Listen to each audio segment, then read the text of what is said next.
नमस्कार मित्रांनो, स्वागत आहे तुमचं आपल्या कृषी अपडेट यूट्यूब चॅनलवरती। राज्यात पुन्हा गारपीट होण्याचा अंदाज हवामान खात्याने दिलाय। कोणत्या जिल्ह्यात गारपीट होण्याचा अंदाज आहे पाहण्यापूर्वी आपल्या कृषी अपडेट यूट्यूब चॅनलला सबस्क्राइब करून शेजारील बेल आयकॉन प्रेस करा। राज्यात मार्च महिन्याच्या सुरुवातीलाही अवकाळी पावसाचे संकट कायम आहे। आज आणि उद्या राज्याच्या विविध भागात मेघगर्जना आणि विजांच्या कडकडाटासह पावसाचा अंदाज व्यक्त करण्यात आलाय।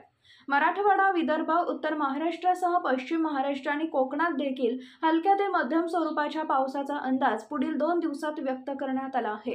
या काळात किमान तापमानात लक्षणीय घट होण्याची शक्यता आहे। उत्तर महाराष्ट्रातील धुळे, नंदुरबार, जळगाव, नाशिकसह पुणे महाराष्ट्रात, सातारा, सांगली, सोलापूर आणि अहमदनगर जिल्ह्यात मेघगर्जना, विजांच्या कडकडाटासह हलक्या पावसाची शक्यता वर्तवण्यात आली आहे। काही ठिकाणी गारपिटीचा अंदाज देखील वर्तवण्यात आलाय। मराठवाडा आणि विदर्भात काही जिल्ह्यात वादळी वारा, विजांचा कडकडाट आणि मेघगर्जनेसह पावसाचा अंदाज आहे, तर काही ठिकाणी हलक्या ते मध्यम स्वरूपाचा पाऊस होऊ शकतो। या पावसामुळे राज्यात तापमानात देखील लक्षणीय घट होण्याची शक्यता आहे। मराठवाड्यात आजपासून पुढील 3 दिवस पावसाचा अंदाज वर्तवण्यात आलाय। छत्रपती संभाजीनगर, जालना आणि परभणी जिल्ह्यात मेघगर्जना, विजांचा कडकडाट आणि वादळी वाऱ्यासह पावसाचा अंदाज आहे। संभाजीनगरमध्ये पुढील 2 ते 3 दिवसात गारपिटीची देखील शक्यता आहे। छत्रपती संभाजीनगर आणि जालना जिल्ह्यासाठी हवामान विभागाकडून येलो अलर्ट जारी करण्यात आलाय।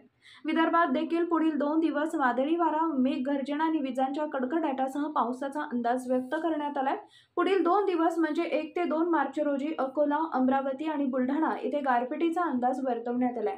1 मार्च रोजी बुलढाणा, अकोला, वाशिम, यवतमाळ, अमरावती आणि गडचिरोलीसाठी येलो अलर्ट जारी करण्यात आलाय, तर 2 मार्चला अमरावती, यवतमाळ, वर्धा, नागपूर, भंडारा, गोंदिया, गडचिरोली आणि चंद्रपूरला येलो अलर्ट देण्यात आलाय।